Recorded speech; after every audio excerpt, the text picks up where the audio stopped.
Hello everyone, welcome to another episode with me, Low Carb Grandma. Today I'm going to be talking about exercise. Now I did another video about exercise and weight loss, but today I want to talk about exercise for health and longevity. So health and longevity is the most important thing, and I think we all realize that right now with having been quarantined for quote COVID-19 for so long, that health is really what's important and what matters. So exercise has been shown to increase your health and longevity. It can decrease your blood pressure, decrease triglycerides, which are fatty acids in your bloodstream, and make your blood sugar more stable. And those are some important factors when we're looking at health. Now, the most important thing, in my opinion, is that you're metabolically flexible. So what does that mean? To be metabolically flexible means that your body can use both stored fat or glucose for fuel. So your body can go back interchangeably. So if I were to eat, say, a piece of fruit, my body would use the glucose from the fruit, the fructose, as fuel to fuel my workout. But if I didn't eat a piece of fruit, if I had not eaten yet today, I got up and I was fasting and I'm going about my day, my body could access my stored fat for fuel.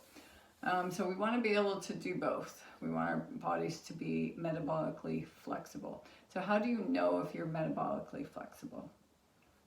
So if you can go 3 to 4 hours easily between meals and not snack, or even say you get busy at work and you miss your lunch, and you're feeling fine still to do that, then you're likely metabolically flexible. If you can exercise without having eaten any breakfast, you're likely metabolically flexible. If, on the other hand, you have a hard time going between meals without snacking, or if you haven't eaten and you start getting shaky or feeling lightheaded, dizzy, headaches, or you're hangry, you're feeling really irritable because you haven't eaten, that's a sign that you are probably not metabolically flexible. If you are hypoglycemic, that can actually be like pre-diabetes. So you would think the opposite, because being hypoglycemia means that your body's sugar is low, and what resolves that is by eating some sugar. But this is actually a sign that you're eating too many carbohydrates or sugar overall, and your body is not able to tap into the fat stores. It's relying on glucose, so that your body's screaming for glucose when you're not giving it to it. It's just screaming for it, and that's why you're getting those symptoms. So we actually have to train our bodies to burn stored fat. And we can do this through exercise, through the ketogenic diet, or through fasting. Those are the three main ways to help improve your metabolic flexibility. All right, so when it comes to exercise, there's a researcher named Dr. Walter Longo that's done a lot of research into longevity, and he has found three main components of exercise for health and longevity are walking, strength training, and cardio that gets you breathing heavy and sweating. All right, so strength training is probably my favorite. You only need to do about, from what he's found, 2 20-minute sessions a week. So just twice, like 2 times a week, doing a 20-minute session is all you need to benefit from strength training. Strength training is so important.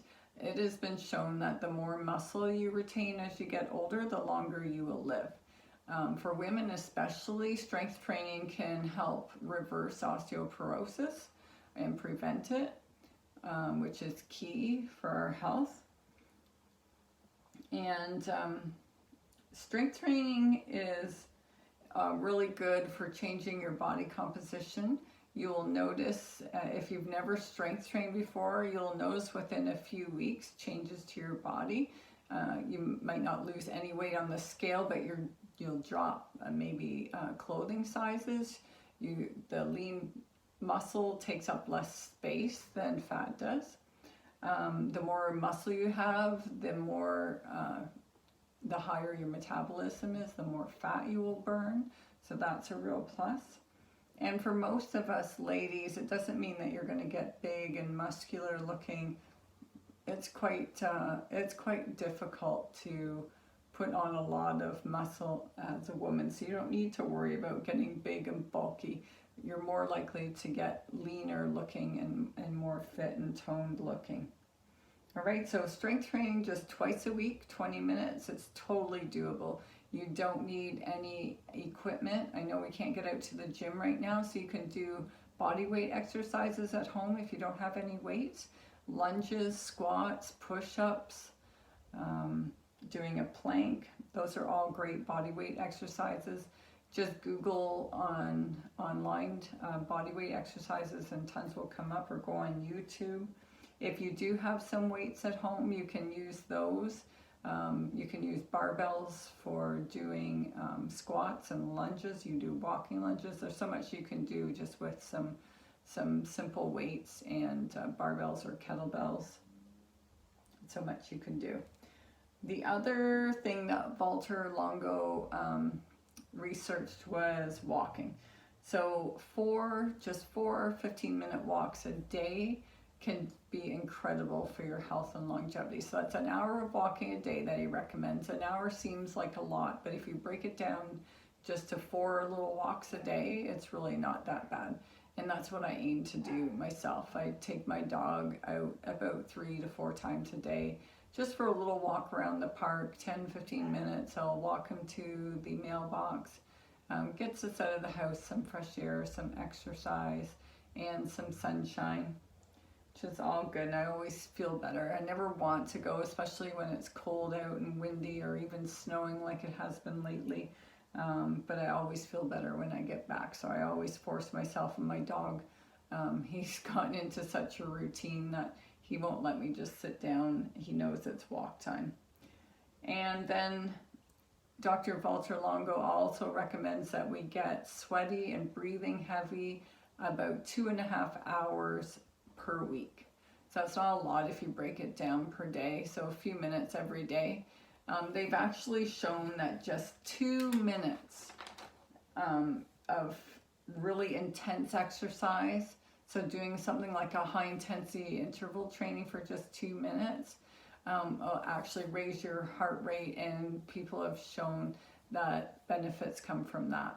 So if you're really not enjoying exercise, or you don't have time, or you're full of excuses, there's no excuse that you can't do just 2 minutes. So high intensity interval training is when you go full out for like 30 seconds and then you walk for maybe a minute or 2. And then you're gonna run for another 30 seconds and walk for 2. Or you could do that on the elliptical. You can just go really high intensity. It doesn't matter really what exercise you're doing, just go full out for 30 seconds and then an easy pace for 2 minutes. And do that for 5 or 10 minutes. And this is called high intensity interval training, or HIIT training. And it has been shown to be more effective than just doing like a 30-minute cardio workout. So yeah, so if you can aim for 2.5 hours per week of getting your heart rate up, then you're in the ideal zone for health and longevity. So really, we only burn about 10 or 30% of our food from physical activity. The rest is used by our day-to-day activities, for our bodily systems, for digestion and breathing and repair, and all those things is what uses most of our fuel. So exercise really is only 10 to 30%. So if you're looking at exercise for weight loss, you really don't need to focus on exercise for weight loss. You need to focus on it for health and longevity instead. If you're looking at weight loss, then you're going to get more bang for your buck if you focus on your nutrition. So when we're talking about nutrition, I recommend eating a whole foods diet, such as Whole30 Mediterranean diet, the ketogenic diet, or paleo, those would be my top recommendations.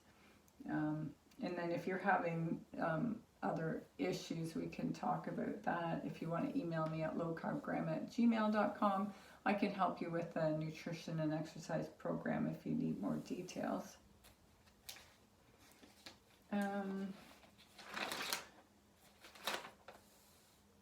All right, and so it has also been shown that balance is important for as we get older.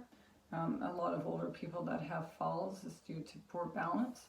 So exercises like yoga or Tai Chi can be beneficial. Right now, a lot of us are sitting around a lot. So if you're sitting around a lot, you should get up and move every 15 to 30 minutes just to get your blood flowing again. Sitting around, being a couch potato, has been shown to have ill health effects. And the key to exercise is being regular and intentional about it. And go slow. Don't just jump off the couch and decide you're going to start training for a marathon. If you want to do a marathon, that's great, but work your way up. Take it slow because you don't want to end up getting any injuries. How to know if you're exercising too much. So too much exercise is actually counterintuitive. It is not good for your health. They have shown that older people that are doing intense exercise more than 5 hours a week actually are at greater risk of heart disease, atrial fibrillation, which is an injury to the heart. And if you're always sore, you can't sleep, you're not losing fat despite working out a lot, you're tired all the time, or you're dreading your workout, those are all signs that you might be exercising too much. So the maximum you should be exercising every week is 10 to 12 hours. But if you're older, like I said, you shouldn't be going over 5 hours per week. And 2.5 hours of intense exercise is all that's recommended for the average person per week. All right, so our muscles grow and maintain strength in response to being challenged, but they do need time to repair. So if you've done a heavy workout or an intense session and you're still sore the next day, it's better to take a day off and let those muscles repair, or focus on a different muscle group that day, so you can give the other ones a break. And I think that is about it. So yeah, if you have any questions, please feel free to contact me. You can follow me on Instagram or Facebook at Low Carb Grandma. And please like this video and subscribe. Have a great day.